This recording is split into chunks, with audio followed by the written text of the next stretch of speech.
Plants have oxalates, phytates, salicylates. They have lectins. You've heard of gluten. These are all poisons. Hey, this is Ryan of Happy Healthy Vegan. So once again, one of our loyal viewers wrote to us to have me check out a video to respond to, a video made by a YouTube chiropractor I've never heard of before, Dr. Schmidt. I want to point out he's a doctor of chiropractic, not a medical doctor, and I'm not here to criticize him or throw hate at him. That's not how we roll here on Happy Healthy Vegan. I will not attack the person as usual. I will look at their arguments and the information they present and present objective evidence-based response as necessary. So let's see what he has to say here about plants being poisons. Hi, I have a patient who made a huge change with her diet about 6 weeks ago. And here's the story. It's pretty amazing. Really severe allergies around her eyes and nose, eyes turning red, plus body pain such as back pain. And she's been trying to lose weight.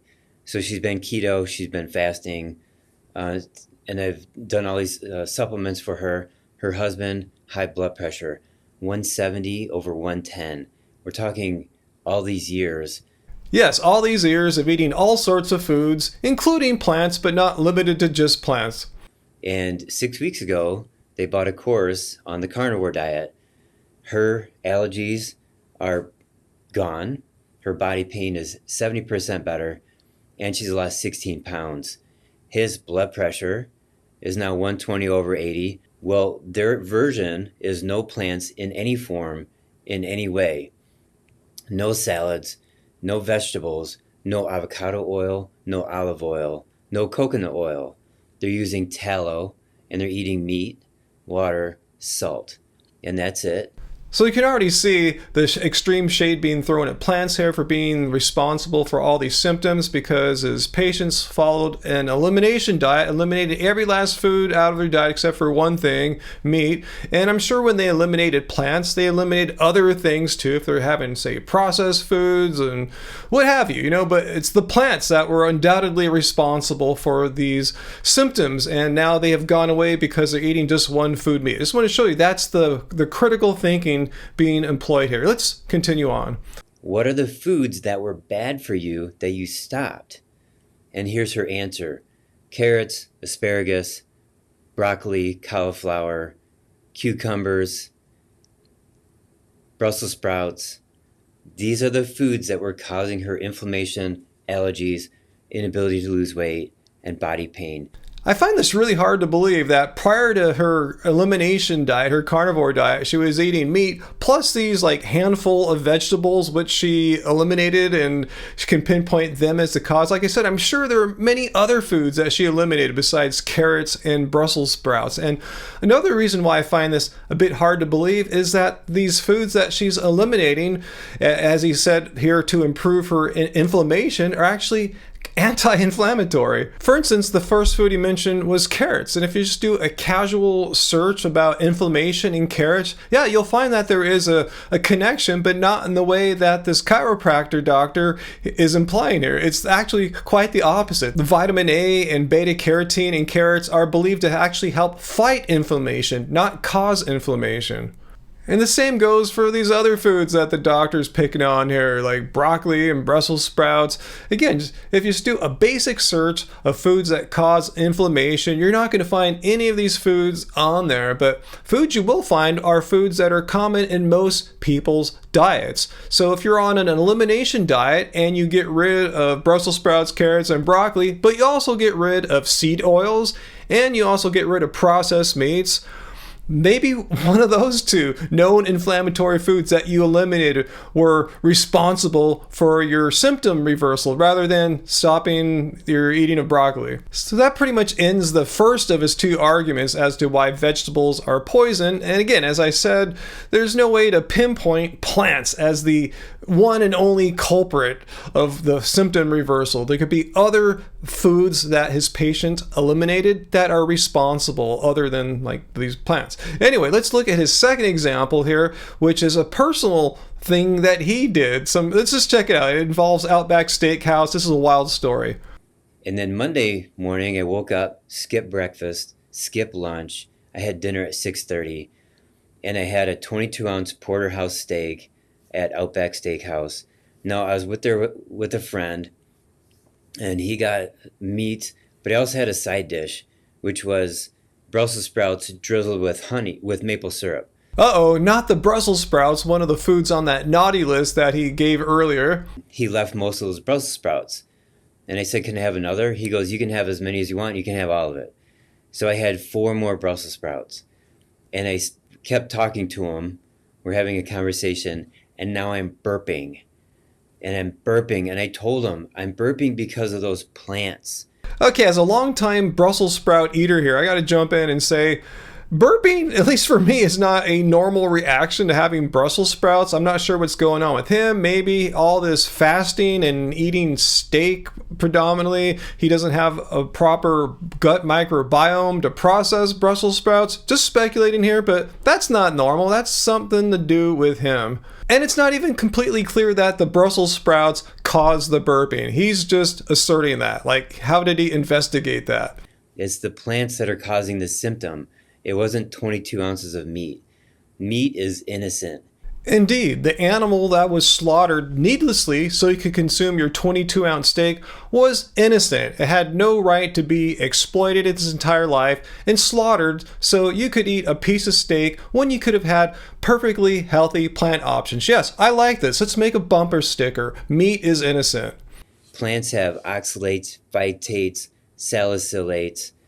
They have lectins. You've heard of gluten. These are all poisons. So now we're to the most outrageous thing he said in this video, the most fact-challenged thing, that plants are all full of poisons, and this is just completely easily disproven. Just without getting into any of the science, which we will in a second here, let's examine why I'm not sick and nearly dead after having been vegan for 11 and a half years, eating only plants, tons of these vegetables on his naughty list, and have healthy, great blood tests. I'm athletic.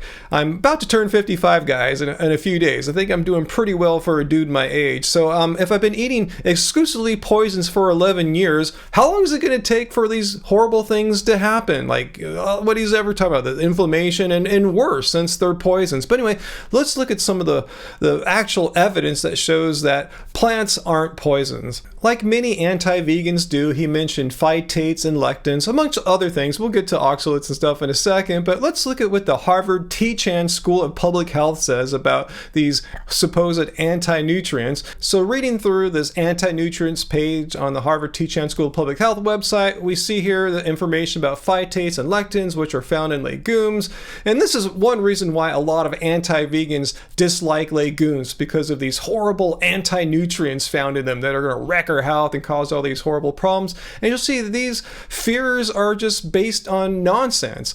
Listening to Harvard here, rather than some just random person on the internet, Harvard says that these anti-nutrients, the lectins and phytates and legumes, are deactivated once you either soak or boil or process the legumes. Who in their right mind eats a raw legume? It's physically impossible to do. So this alleged health-wrecking effect of legumes for the anti-nutrients is a moot point. And of course, he brought up oxalates as one of these poisons in foods. And it just so happens about a year and a half ago, I made a video on oxalates after an anti-vegan was coming to my live streams hassling me about how I'm poisoning myself and my viewers by eating foods that contain oxalates. So let's cut to the chase here. I'll show you one of my conclusions of my video here. Let's just jump into it. Go and try to find a very just general, boring, non-biased, but trusted source of information, and one I reach to often is WebMD. They're not like a vegan website or anything like that, and see what they say about oxalates. And instead of recommending that people eliminate or severely restrict their oxalate intake, they're saying most people get 200 to 300 milligrams of oxalates a day. And notice how they don't say it, and this is very unsafe and will cause all this damage for you.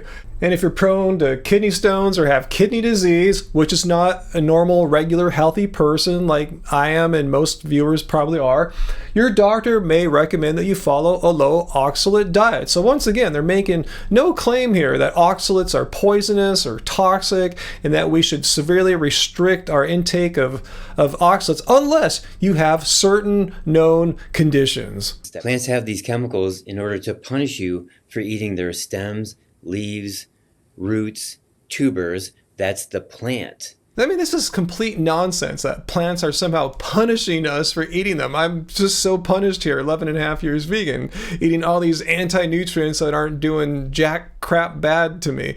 And if you really want to point out foods that punish those who eat them, look no further than your steak there. And processed meat for that matter, which I don't think he's too into, but let's look at his steak there. It's a known carcinogen, a group 2A carcinogen, and processed meat, a group 1 carcinogen. And I'm asking the doctor here, the chiropractor, can you point out any plants on your naughty list that are known by the World Health Organization to be carcinogens? No, all you can do is put out this fantasy story how plants are punishing people for eating them. No, you got it backwards. Meat is literally punishing people, being an inherent carcinogen.